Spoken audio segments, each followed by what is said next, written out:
23 years, and this is an invasion.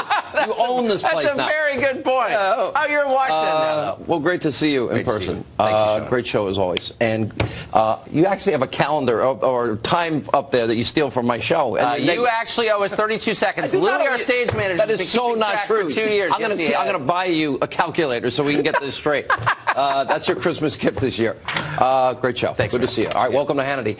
Today, I had the honor of traveling with our First Lady, Melania Trump, as she visited brave U.S. service members on 2 military bases and aboard the USS George H.W. Bush, many who won't be with their families for Christmas. Heroes that will protect our freedoms as we enjoy the Christmas holidays.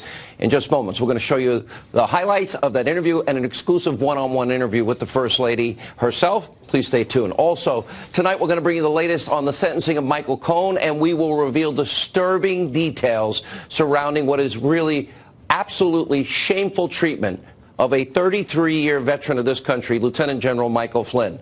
Also, over at Conspiracy TV, MSNBC, Liberal Morning Joe, well, part of that team is in very hot water tonight. We'll tell you why. And also later, a dangerous terrorist on the loose in France. We will bring you an update on that manhunt. And some migrants, actually from Honduras, are now demanding reparations from you, the U.S. taxpayers.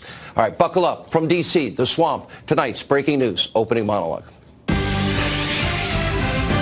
All right, today I was fortunate enough to witness the bravery, the courage, the might of the U.S. military firsthand as I traveled with our First Lady, Melania Trump, to Joint Base Anacostia and Joint Base Langley, and then to the awe-inspiring aircraft carrier, the USS George H.W. Bush, where I had the opportunity to sit down with our First Lady. Take a look. Stay true to myself. You use that term a lot. And I want you to expand on that. What does that mean, considering, and I'll ask you about your roots a little bit, but that stuck out to me. I do what I think it's right. I know I will get the criticism from the public or from the media, but I will do what is right and what I feel it's right for the country and for the people. And that's what I say. I want to stay true to myself and listen myself and what to do and what is right, what is wrong, and live meaningful life every day. We're going to have that full interview in just a few minutes, along with our highlights of an incredible trip. Where do you see these planes landing and taking off? It's unbelievable. First, we do have updates on the Mueller partisan witch hunt. Today, Michael Cohen, he was sentenced to 3 years in prison after he pled guilty to tax evasion, making false statements on a bank loan application, lying to Congress about building a building project that never even got off the ground, and a questionable campaign finance violation. Notice something missing? No Trump-Russia collusion. None. Again, it's also important to note, Michael Cohen does not have a cooperation agreement with federal prosecutors. And meanwhile, tonight, another top target of this Mueller witch hunt, Lieutenant General Michael Flynn, is asking a federal judge for leniency and no jail time. He pleaded guilty to lying to investigators, but only after legal bills wrecked his family finances, forced this man, 33-year veteran, 5 years of combat, to have to sell his home, and probably was most likely threatening punitive action against his son and his business partner. He fell on the sword like probably 99% of fathers would do. And tonight we are learning some disgusting new details surrounding how Lieutenant General Michael Flynn was treated by top federal officials. Now, according to Flynn's sentencing request, then Deputy FBI Director Andrew McCabe pressured then National Security Advisor Flynn not to have a lawyer present during a seemingly relaxed, casual meeting with the FBI, the one that they said he lied at, except nobody believed he lied. Flynn agreed to sit down without attorneys present and was then subsequently charged with lying during that very meeting.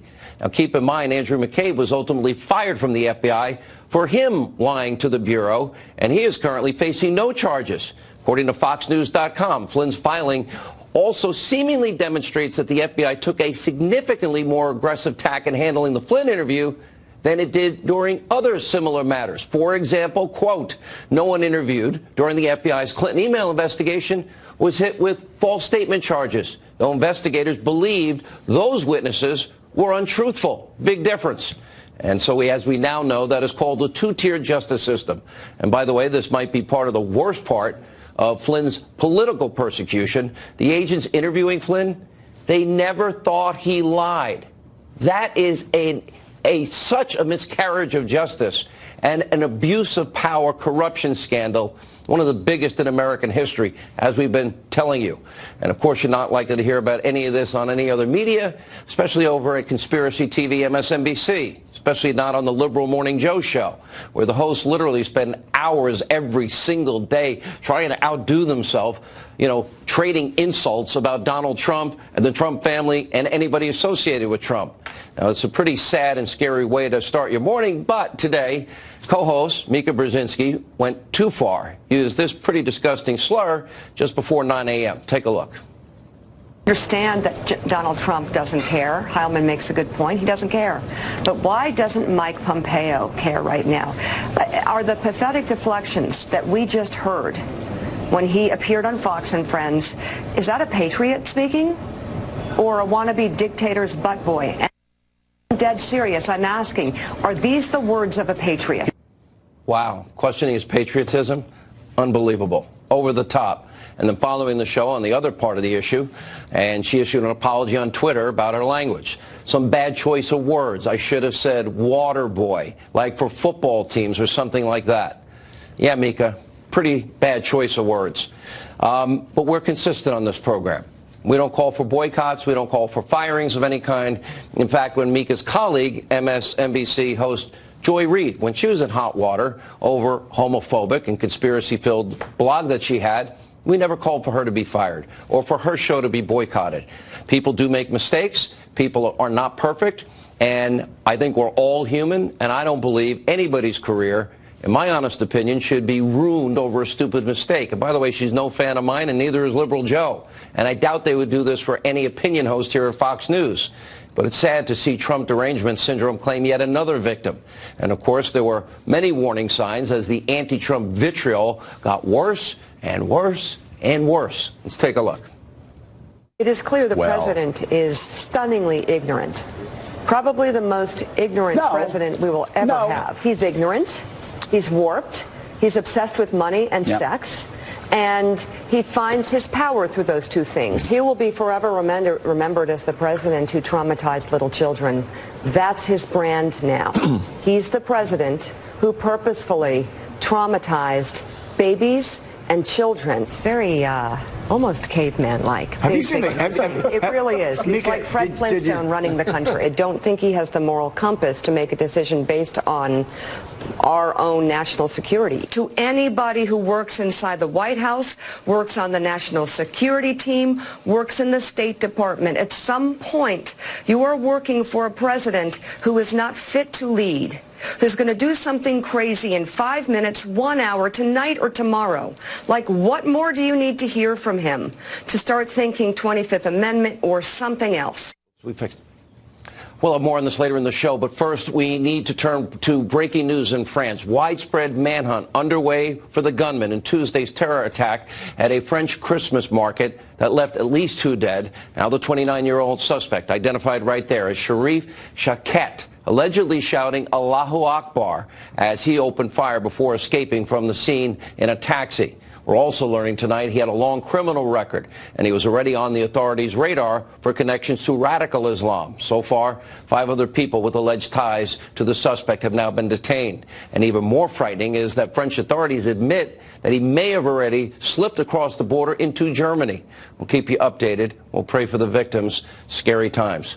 Make no mistakes. Attack like this, all these attacks underscore the need for safety and security, like places, at our southern border, where we have caught people with terrorist ties trying to get into this country, where tonight migrant groups are literally, the ones, women and children that the media kept telling us about. Remember, they were trying to march to the U.S. consulate over Tijuana, demanding President Trump either let them into the country, or now they want us to pay them $50,000 in reparations to go home. Pay you to go home so you don't break our laws and don't disrespect our sovereignty.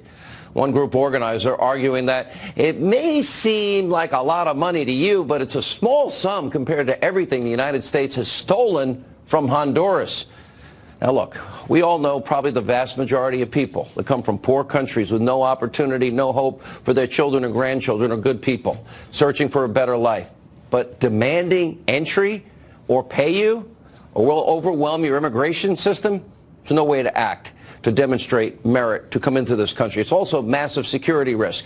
As the San Diego Tribune is reporting, thousands of migrants are now unaccounted for, writing, quote, in the group of unaccounted migrants, about 3,500 are presumed to have either crossed illegally into the U.S., moved to other Mexican border cities, or simply fallen through the cracks. That is why the president is standing firm, rightly so, on the border wall, forging ahead on keeping his promise to the forgotten men and women of this country to preserve our nation's safety and security first. Remember, a wall will literally help people on both sides be safer.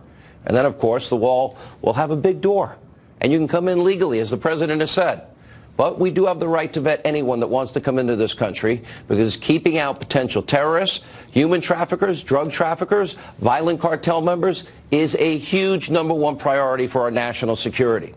All right, we have a lot to get to tonight, including our interview with the First Lady. Joining us now, the author of the bestseller, Why We Fight, Fox News national security strategist Sebastian Gorka, and the author of another bestseller, The Deep State, Fox News contributor Jason Chaffetz.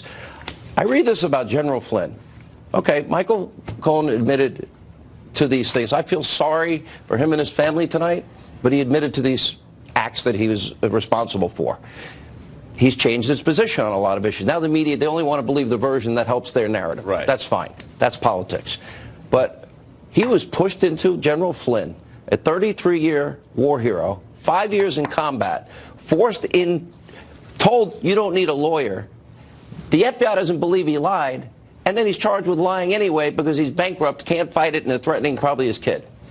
This is classic entrapment, Sean. If you listen to the testimony of the 2 FBI agents who don't think he was lying, if you look at what we now know about McCabe, who said, you don't need a lawyer, General Flynn, this is just an innocuous discussion, and then what do? They trap him in a process crime. Sean, everybody watching this show right now could be trapped in a process crime. I don't care how much of a Boy Scout you've been, everybody has a faulty memory. And you say one thing on Monday when you think you're in a friendly discussion with some fellow patriots, you think FBI agents, and then a week later, 2 weeks later, you remember it differently. That's it. You've committed a felony because you have, quote unquote, lied to a federal agent. That's entrapment of General Flynn. And then we compare this to a man who secretly taped his conversations with his client. Think about that. Michael Cohen admitted he's a liar, and he's the kind of guy who has no qualms. The most sensitive thing a lawyer has is his relationship with his client, that exclusivity, that confidentiality. This man taped conversations with who knows how many clients. One of them is now the President of the United States. I know which man I believe, and it's General Flynn. I worked for him in transition. I worked with him in the White House. He is a patriot, Sean. You know, I don't... Jason Chaffetz, you are like me. We've talked about this. My mom was a prison guard. My dad in family court probation. So many people in the NYPD. So 2 guys made it to the FBI. Deity in my family. They were the highest of the high. Naturally, we are inclined, we want to help our FBI. But if you're in a situation now and you want to help them and you're risking, if you don't remember something properly, remember he was illegally surveilled, illegally unmasked, they didn't use minimization, and they leaked raw intelligence on this man. Nobody cares about the crimes that were committed where they literally had the transcript. So anything that's not perfectly matched up in an interview to the transcript means that's a lie. That's how they're going to view it. 33 years. This is how we're going to treat this man and tell him, advise him, don't have a lawyer.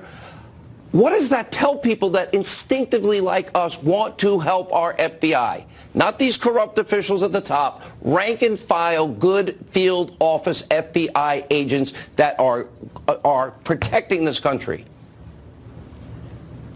Well, look, my grandfather was a career FBI agent. We have a great affinity for the FBI, but the upper echelon, it is now well documented, the bias and the animus that they had. And we have a great deal of thanks for General Flynn. And you're right, 33 years of service. What's also very striking to me, though, Sean, is the difference in the way justice was played out. Because I was a very key player in what was going on in trying to get to the truth with Hillary Clinton and her email and the transfer of classified information to a non-classified setting, putting people's lives in danger. I mean, real lives in danger. And yet the 5 people around Hillary Clinton, they all got immunity agreements with no requirement to cooperate with the government, no ability for us, say in Congress or the Inspector General's office, to make sure that we could go back and get the truth about them. And then you contrast how the FBI was acting with Flynn and Cohen and others, and it just doesn't feel like justice is balanced. Where is Horowitz on FISA abuse? Will we ever have an investigation into Hillary and the violation of the Espionage Act? Or let's say Dr. Gorka, forget me. Dr. Gorka has subpoenaed emails and he deletes them, wipes his hard drive clean, busts up his devices. Is he getting off? Yeah. I don't think he's getting off. I think he's going to jail. I got the wrong last name. No, you support this president, so that Right. means there's a double standard. When is that? Where is that justice? Or do we not have justice or equal application of our laws in America anymore? Well, it doesn't feel like we are having that equal application of justice. I know that the Inspector General is looking into the FISA abuse. That has expanded, and I don't think we're going to hear about it until the spring or so, because there's something like 1 million documents that they're probably having to sift through to get there. Now, once we have that information, the Inspector General can't prosecute. We have not had, Donald Trump has not had shouldn't we have an had a Attorney special General counsel for 2 years. On all of these other issues? Well, we should have a special for example, counsel, uranium yes. one. And we need a real Attorney General. Yes. We gave Putin We need both. 20% of our uranium and we have to import it. The FISA the warrant, where literally a dossier is paid for, Dr. Gorka, Sure, with Russian lies. Not only that, I think the biggest story is still out there, and that's the unmasking. I mean, we've talked about, what, for 6 minutes, about General Flynn, a patriot who was trapped by a political use of the intelligence community and law enforcement. We know there are hundreds of Americans who were unmasked by the Obama administration. Why? Because at a 300% increased rate. Right, and then what 2016. happened? Just before the inauguration, the president says, oh, let's share all of this intelligence with 7 times as many agencies as we did before, because who knows, maybe we can bring down the presidency. That's what we're talking about. The politicized use, the weaponization of the intelligence community, and potentially hundreds of Americans are affected, Sean. You know, and let's stay on that, because if we really cared about Russian influence in the election, which has now evolved into, well, Donald Trump may have committed a felony campaign finance violation, with no lawyer is ever going to buy into, intelligent lawyer that is, right, except for these crazy dumb TV pundits that are way overpaid and just incendiary in their hatred for 2 years of Donald Trump. So the question is, are we really going to allow somebody who paid for Russian influence with funneled money, interestingly, campaign finance violation perhaps, to a law firm, legal expense, not true, foreign national, Russian lies, fed to the American people, influenced the election, and money kickback and a uranium deal that was signed off on? You can't tell me that this is about Russia, because if it was about Russia, we would be after these issues. They're not after them. It's just like they only cared about Kavanaugh if he did something inappropriate, wrong. But they didn't care about Keith Ellison or Michael Avenatti. They didn't jump the gun in those cases, which means they really just care about the politicizing of these issues. Isn't that what it's about?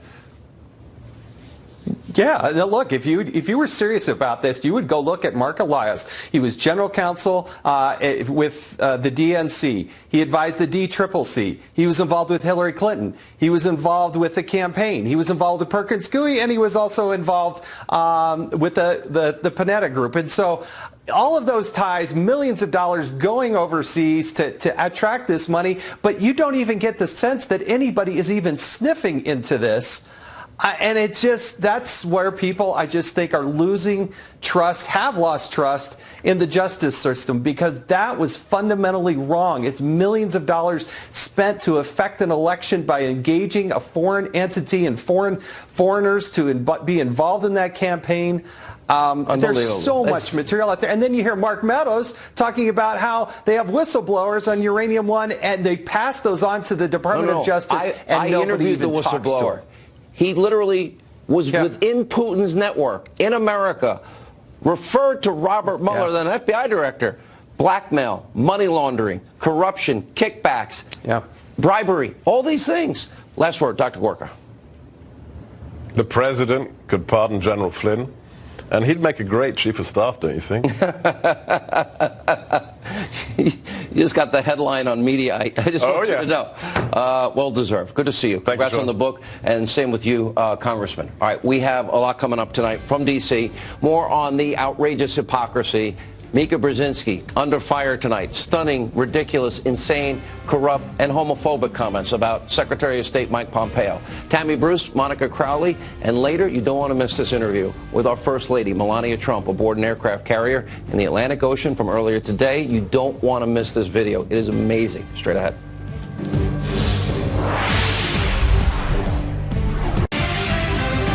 All right, our interview with Melania Trump in a few minutes. The Destroy Trump media, they've sunk to a new low, as we mentioned in our opening monologue tonight. On MSNBC's Morning Joe show, co-host Mika Brzezinski was ranting about the U.S. relationship with the Saudis and called Secretary of State Mike Pompeo an anti-gay slur. Watch for yourself. Understand that Donald Trump doesn't care. Heilman makes a good point. He doesn't care. But why doesn't Mike Pompeo care right now? Are the pathetic deflections that we just heard when he appeared on Fox and Friends, is that a patriot speaking? Or a wannabe dictator's butt boy? And I'm dead serious. I'm asking, are these the words of a patriot?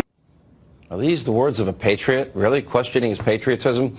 Ms. Brzezinski, on the other side of that, said she was sorry, tweeting, quote, totally agree with your super bad choice of words. I should have said water boy, like for football teams or something like that. Apologize to Senator Durbin, too. So sorry. Here to discuss this left-wing media hypocrisy. Fox News contributor Tammy Bruce, Washington Times columnist Monica Crowley. Look, let's be honest. Joe and Mika hate my guts. Fine, I don't hate them, but I just think they're insane. I mean, it is like a train wreck TV every day in terms of everyone on that show tries to outdo each other with Trump hate, Tammy. Yeah. But I'm not the thought police. I'm not the speech police.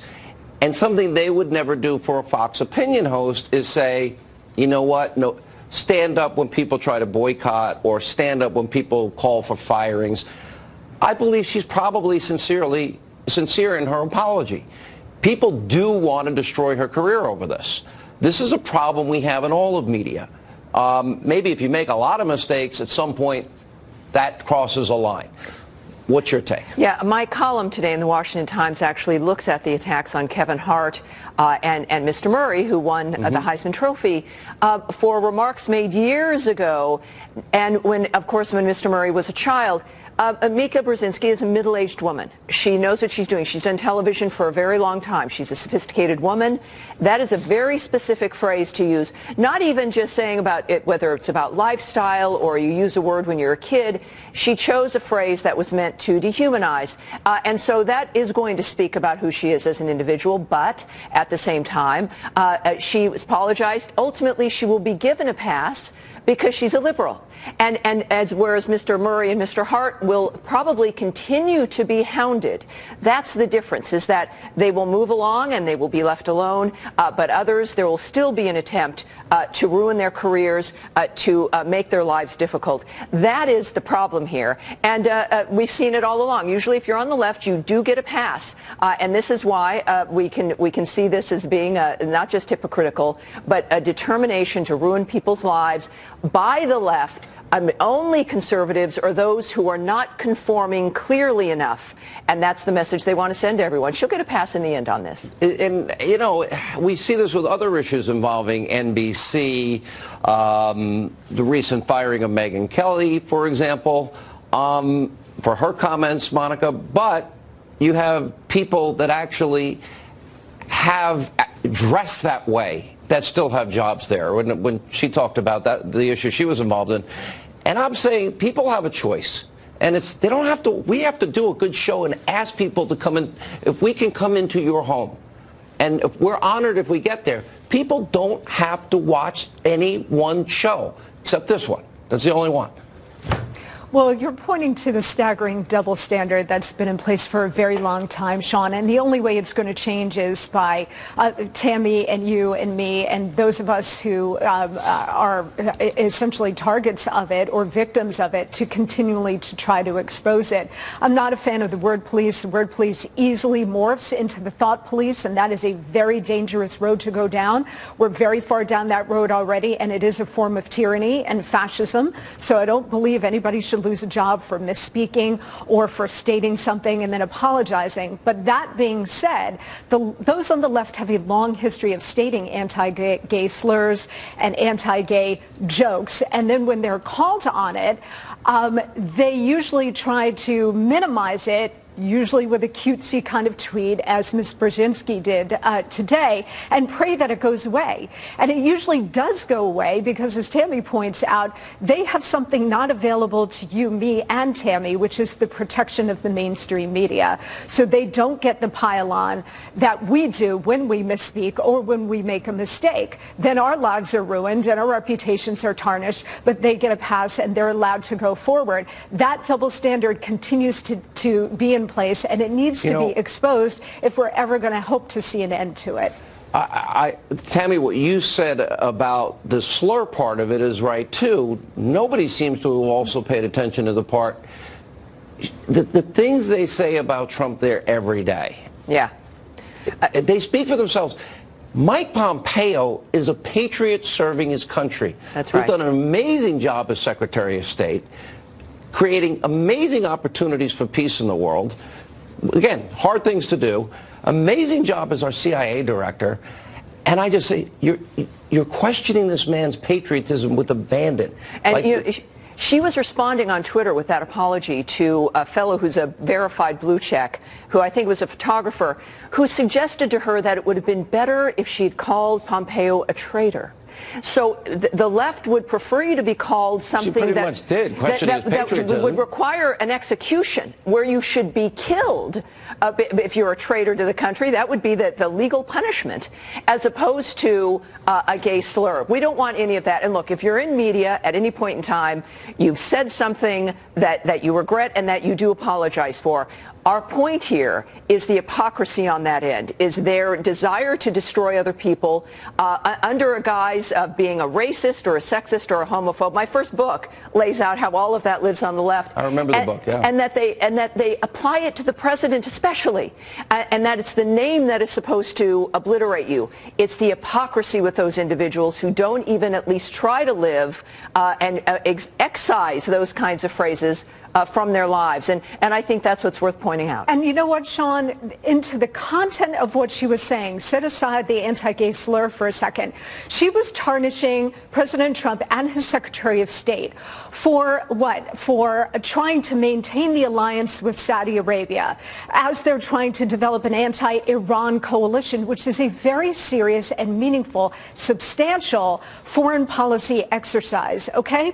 But I didn't hear in the 8 long years of President Obama, I didn't hear Ms. Brzezinski or Mr. Scarborough talk about President Obama, Secretary Clinton, Secretary John Kerry bending over backwards to align themselves with the Iranian regime of Khatami and Rouhani and Zarif. That regime is at least as bad as Saudi Arabia on human rights, if not worse. That regime has killed Americans in Iraq and elsewhere around the world, and they still target Israel and the Jews. And so I didn't hear a peep out of them on that. But here they're attacking Secretary Pompeo and the president for being traitors and all manner of offenses against the United States. I didn't hear them attacking President Obama. Monica, a year and a half ago, John Kerry admitted that when we released that $150 billion to Iran, he admitted that some of that would likely be used for terrorism, but there's nothing we can do about it. We didn't hear any complaint from the Democrats or Nancy Pelosi or anyone else when those admissions were made. And this is where we're at with these individuals, with the left.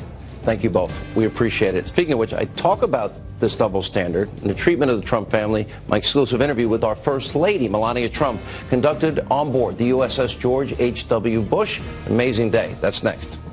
Today, the First Lady Melania Trump traveled to 2 military bases and a Navy aircraft carrier to meet our troops, thank them for their service this holiday season. Today, during her tour of the USS George H.W. Bush, well, I had the chance to sit down with the First Lady. And why this is important? Because while we're enjoying Christmas, many of them won't be with their families. Take a listen. Madam First Lady, thank you so much for doing this. So you said before you came here, and I watched you with all these troops today, you said that this is about our troops, our families who sacrifice daily for our freedoms. Our hearts, our prayers are with all of our deployed soldiers, sailors, airmen, Marines who will not be home for Christmas. And so you decided to do this trip. Tell me more about that. Well, I wanted to come and visit military families and also the servicemen and women. It's very important that we support them. Holidays are coming, not many of them, they will be with their families. So for me it's very important to show them that the President and I and the country, we are behind them. You know what's amazing? So we're on the USS George H.W. Bush, who recently passed away. They put as many as 5,000 people on this ship. I was watching you as you were watching the planes, the jets come in and out. If we tipped it over, it would be the size of the Empire State Building. What do you think when you see this? It's incredible. Even when I flew over here, you see the ship, it's very small, and then you're approaching and it's really big. And it was great to meet some of the who serve here. Now today there are 3,000 servicemen and women on it right now. And I saw the airplanes taking off and landing, and it's incredible what they do. The cost of freedom is high, very high. We forget sometimes, don't we? Correct. Yeah. I watched you as you worked the rope line, as you spoke with the families. It seemed to me that they cling to you and they want to send you messages. What are they saying to you? Just they thanking me for the service, that what I do for them, and I thank them for the service. I guess I see that we have incredible support out there, and they see what I'm doing and that I'm here for them and to support them. Yeah. Let me ask, so I would say, I told a lot of people I was going to be interviewing you, there is a curiosity about you.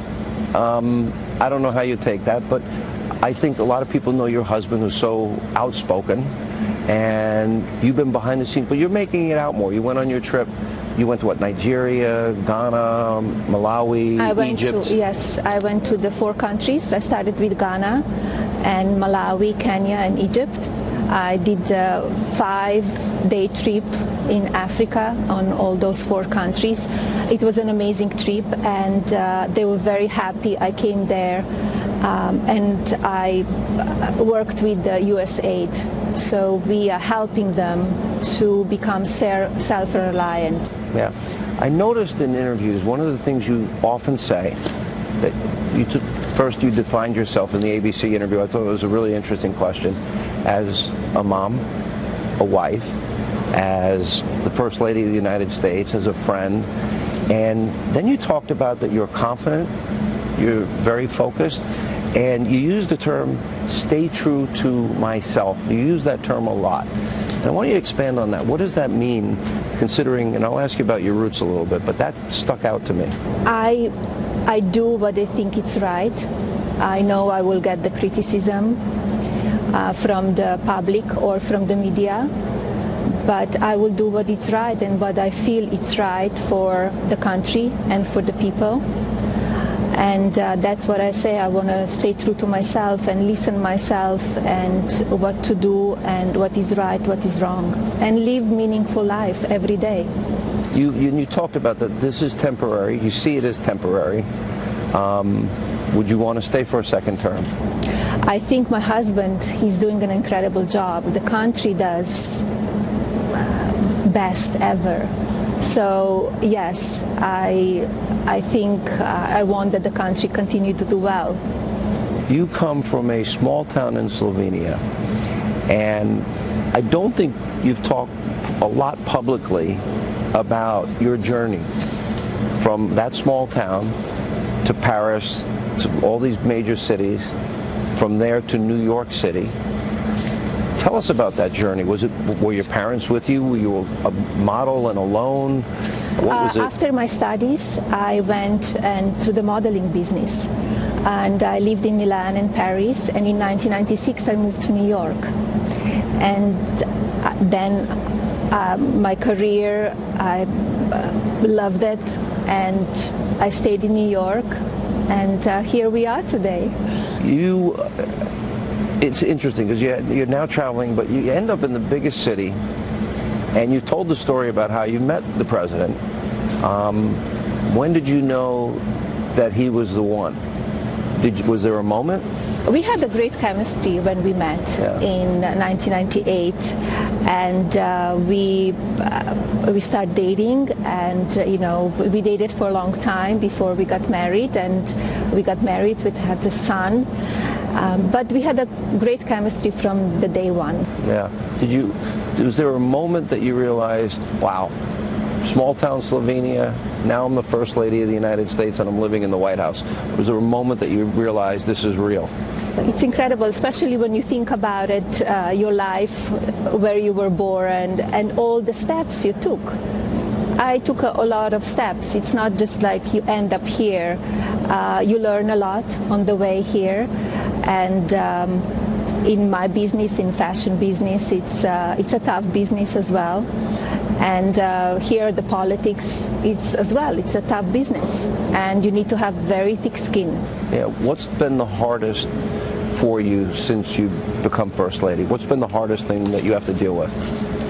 I would say the opportunists who are using my name or my family name to advance themselves, from comedians to journalists to performers, book writers. Does it hurt? It doesn't hurt. The problem is they writing the history, and it's not correct. And especially when there's speculation about you and your family and your marriage, and you've addressed that in past interviews?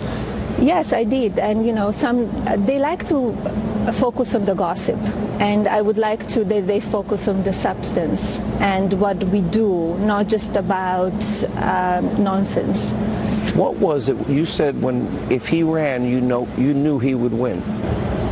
Why did you know? I told him, if you run, because I knew him, I knew how he connects with the people. He built an incredible business, and his mind is into the business and to make America great and successful. So I saw how he connects with the people. So that's why I said, if you run, you will win, and it's a possibility. I know people want to know this. Do you often weigh in on the issues of the day with the president? I know you do watch a lot of news. You're very aware of what's going on.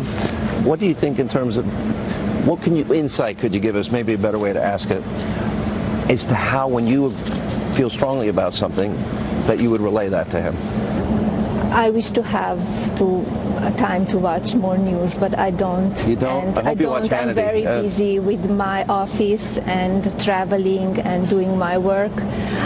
Yes, I watch you, and I sometimes also tape the shows, and if I have time, I watch it. But I know exactly what's going on. I follow what's going on, and I give my husband advice and my honest opinion, and sometimes he listens and sometimes he doesn't. If I look at the two of you, and I know the two of you pretty well, I've known him for a very long time, I don't think there could be two different styles. He fights, he's combative. You've discussed the issues of tweeting and social media, and you've even said you've asked him to tone it down a little bit. How does that go over? Well, we could see it. Meaning it's not working. Okay. I don't agree with his tone sometimes, and I tell him that. So, as I said before, sometimes he listens, sometimes he doesn't. Have you ever stopped him, like he was going to say something and you said? I said to him, I don't think you need to tweet that out. But on the end, it's his decision. He knows the consequences. He's an adult, and but he's a fighter.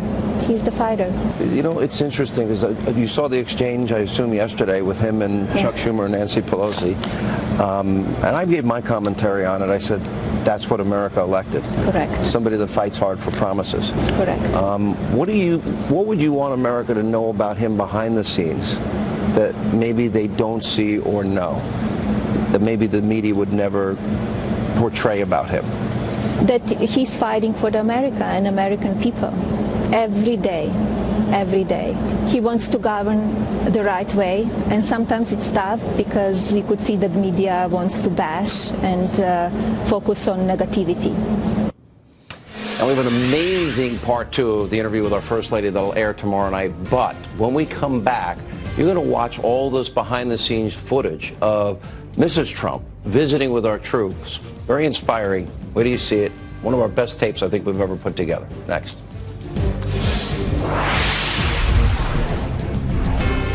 Today, the First Lady Melania Trump traveled to 2 military bases and a Navy aircraft carrier to meet our troops, thank them for their service this holiday season. Today, during her tour of the USS George H.W. Bush, well, I had the chance to sit down with the First Lady. And why this is important?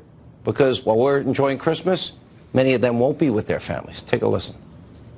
Madam First Lady, thank you so much for doing this. So you said before you came here, and I watched you with all these troops today, you said that this is about our troops, our families who sacrifice